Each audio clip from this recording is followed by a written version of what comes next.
Would somebody call Masumi? Right here, right now. Mag-alamanan kung sinungaling, DNR o Masumi. Kung gusto mo, magpaano pa tayo, lie detector test, Where? polygraph test, para malaman kung sino sinungaling.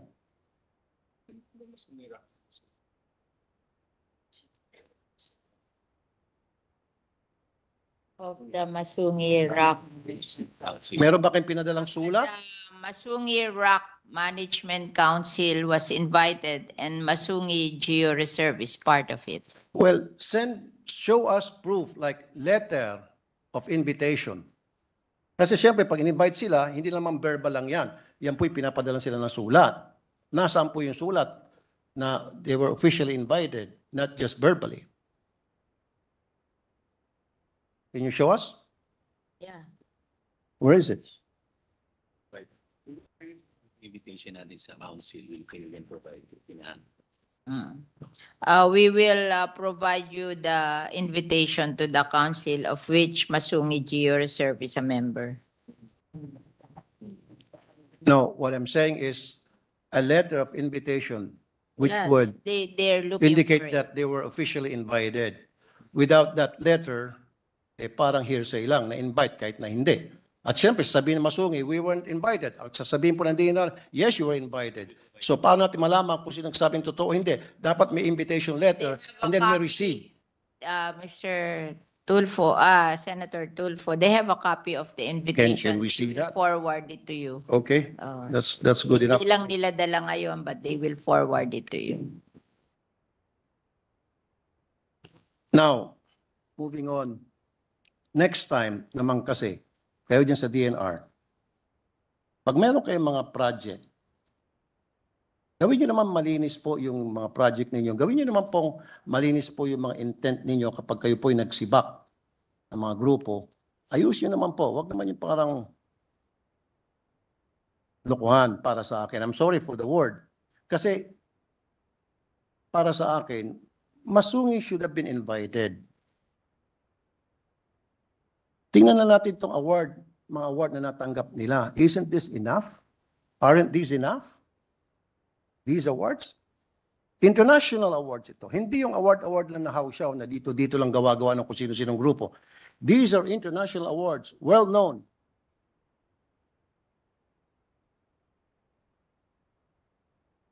Groups.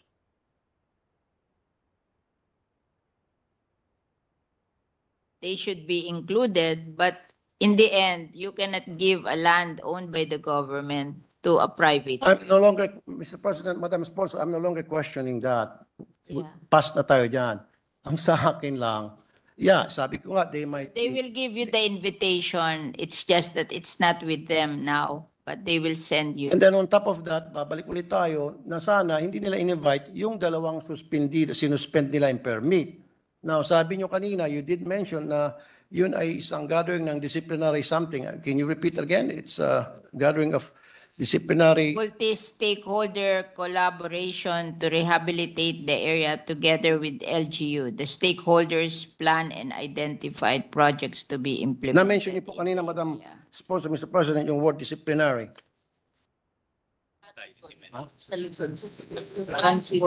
Can you mention that again? Ito, transdisciplinary approach towards natural resources conservation and resilience through multi-stakeholder Exactly. collaboration. Exactly. Dinisiplina nyo itong dalawang kumpanya itong dalawang tao dahil violator sila and yet you invited them.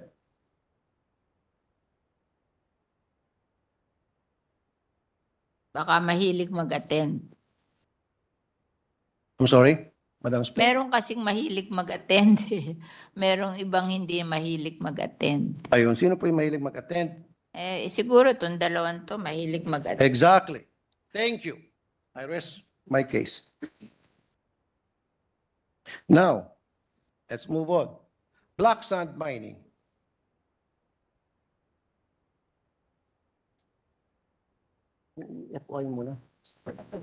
Before we proceed to black sand mining.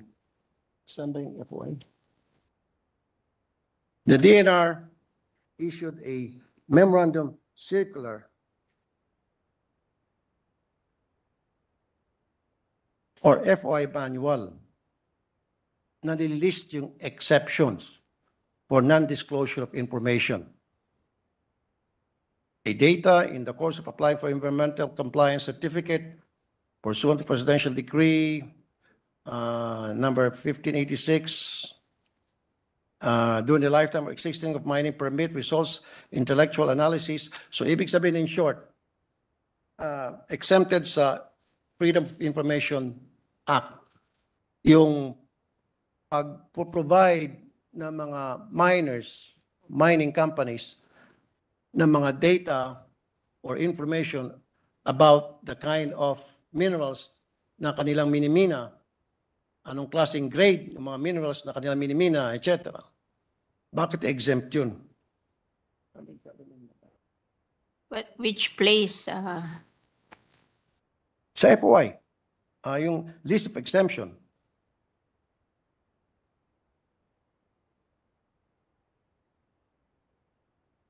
What's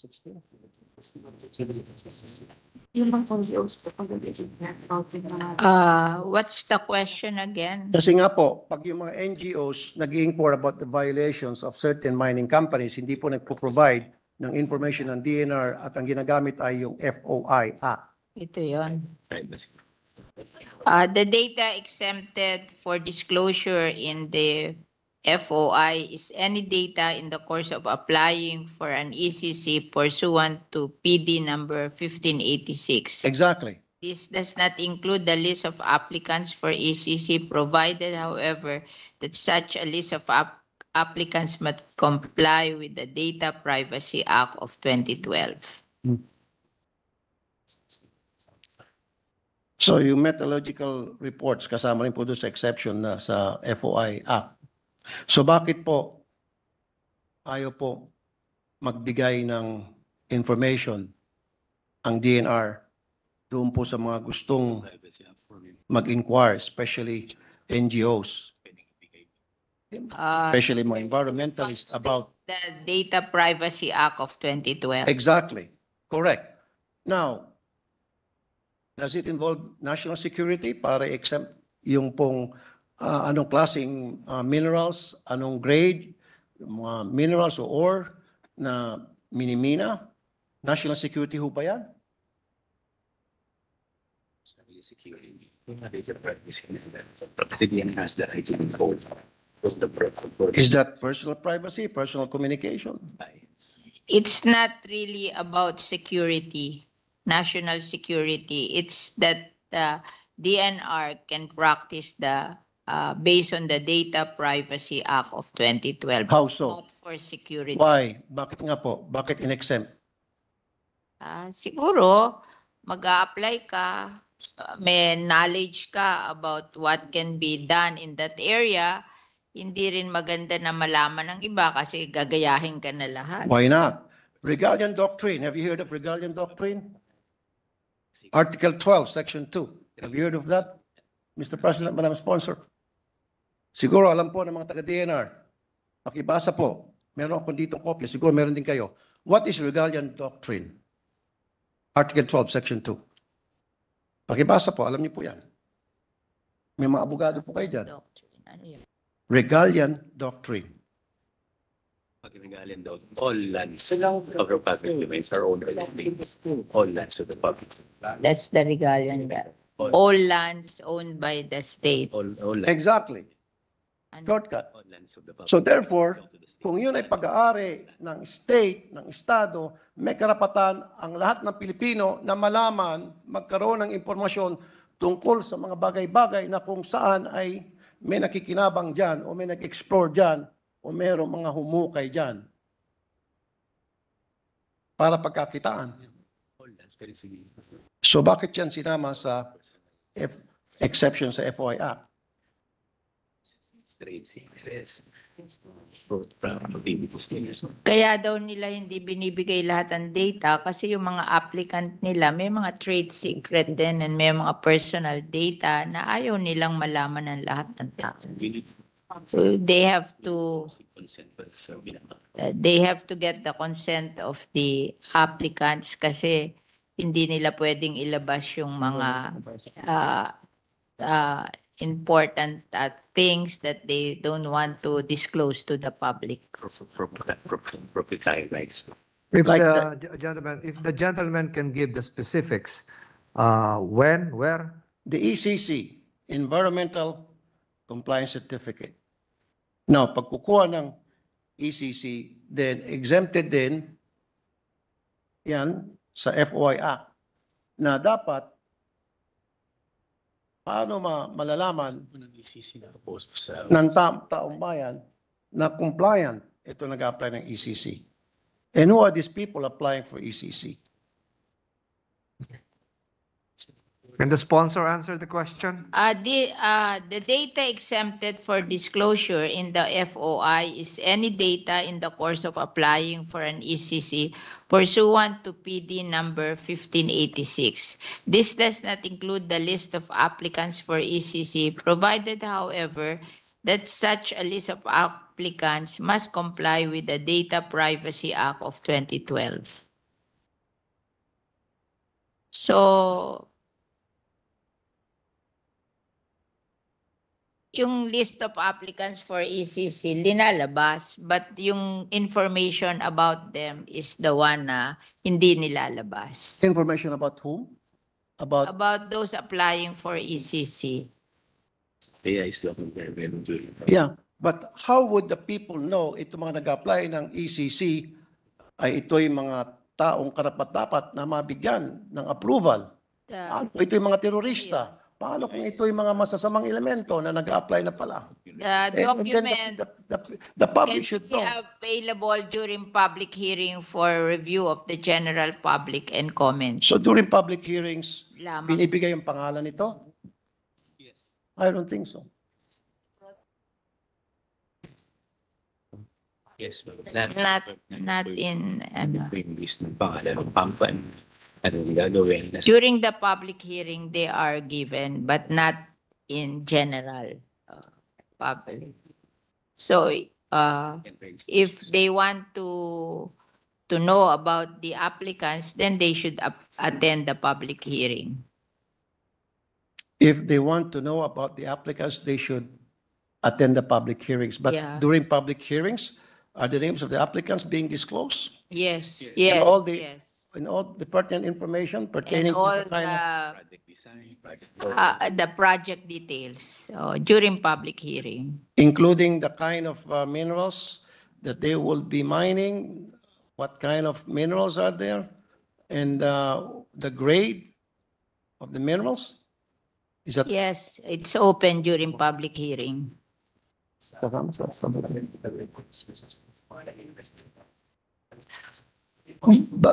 But during public hearings, if it's true that's being disclosed, how come pag yung mga NGOs humingi po ng mga information tungkol po sa mga mining All stakeholders. activities, sila po hinaharang at hindi po sila binibigyan. That has been the long-standing complaints of some NGOs. But they are invited to they can attend the public hearing. Nobody is not allowed, is forbidden to attend it's not forbidden to attend the public hearing. But would it be safe to say that siguro wag na lang po natin i-include kaysa pa naman marami pang proseso, wag natin i-include, wag na natin i-exempt yung pong yung sa FOI Act, exempt yung tungkol sa mga information about mining activities. Yun lang po sa akin. Yun lang po ipinarating sa akin ng complaints of some environmentalist. Yun po yung kanilang hinaing. We can consider po yun, pero I'm just trying to voice out their complaints, these issues you mentioned to the public. their sentiments.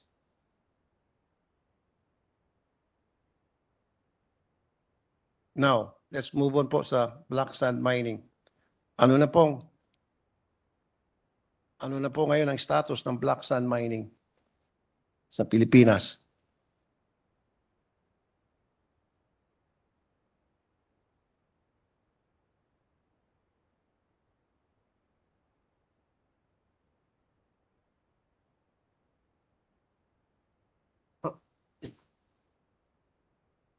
a list here of the applicant for black sand mining in 2024.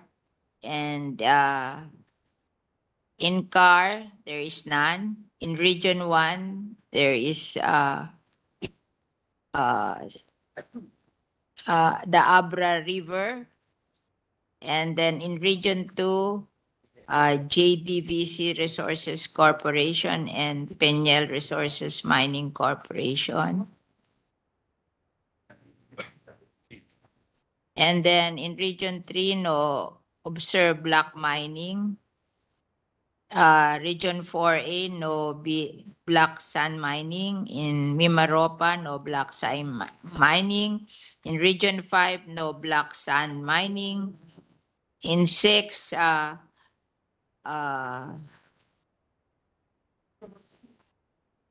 there is a complaint regarding illegal black sand mining.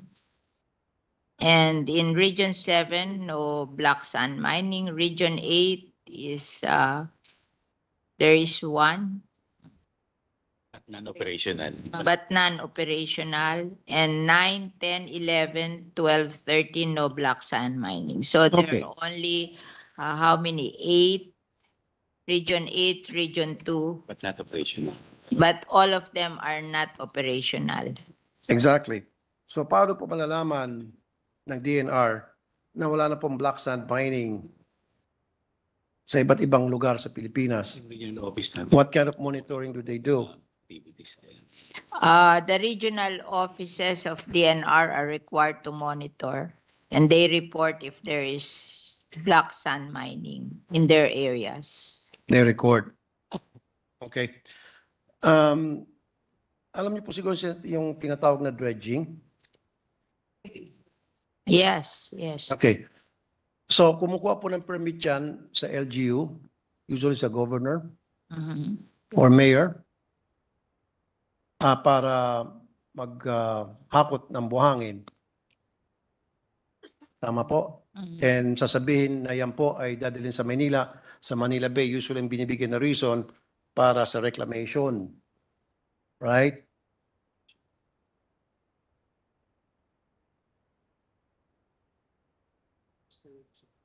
Mm.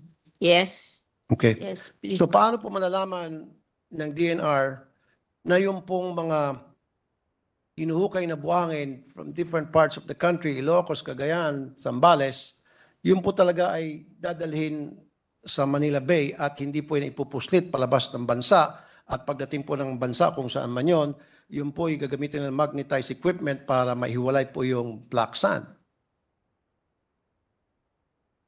Pagka-commercial po ang intention, kailangan po ng DPWH plan, clearance ng DPWH. Pag private naman po, exhibiting for restoration, rehabilitation. Alam po natin saan dadalhin po kasi for rehabilitation lang po. So for commercial, Kailangan po ng DPWH plan. Require ng DPWH review. Yeah. pag others, So others po yung rehabilitation and dredging for environment. wala niyan. Tapos, po, yung sa amin kung saan na po po. Ito yun. Perhaps the question being asked by the There- gentleman, there Your is, Honor, perhaps the question being asked by the gentleman is if there is a regulatory framework. yeah, on there black is sand a mining. moratorium on this since 2014 from the point of view of the DNR. And if it will be used for commercial, DPWH should know about it. But ang DNR never there is a moratorium on this since 2014. That was not my question. I'm sorry, Mr. President, Madam Sponsor. Ang question ko is, excuse me, yung pong dinedredge na mga buhangin from Zambales, different parts of Zambales, Ilocos, Cagayan, paano natin malaman na yung mga buhangin na yon ay hindi nilalabas ng bansa? Pagdating sa labas ng bansa, yun po'y sinasara para alisin po yung black sand, and then yung buhangin ay gagamitin pantambak sa West Philippine Sea. Bawal daw pong maglabas. Bawal nga. Pero anong klaseng monitoring ang ginagawa natin para ma-ensure na yung talagang naguhukay ng buhangin doon sa mga lugar na banggit ko ay talagang dadalhin doon sa Ito ang monitoring na Manila Bay for reclamation. Oh, hindi kayo nagbibigay, di ba? Pag nagtra-transport, ini-issue ka na or transport. Pag wala nun, hindi pwede. Pero ini-issue na transport permit. Pag wala ka nun, hindi mo pwedeng ilabas. So, sino nagmo-monitor nun?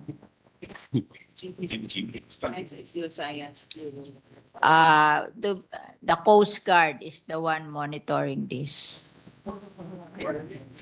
So MGB and Coast Guard.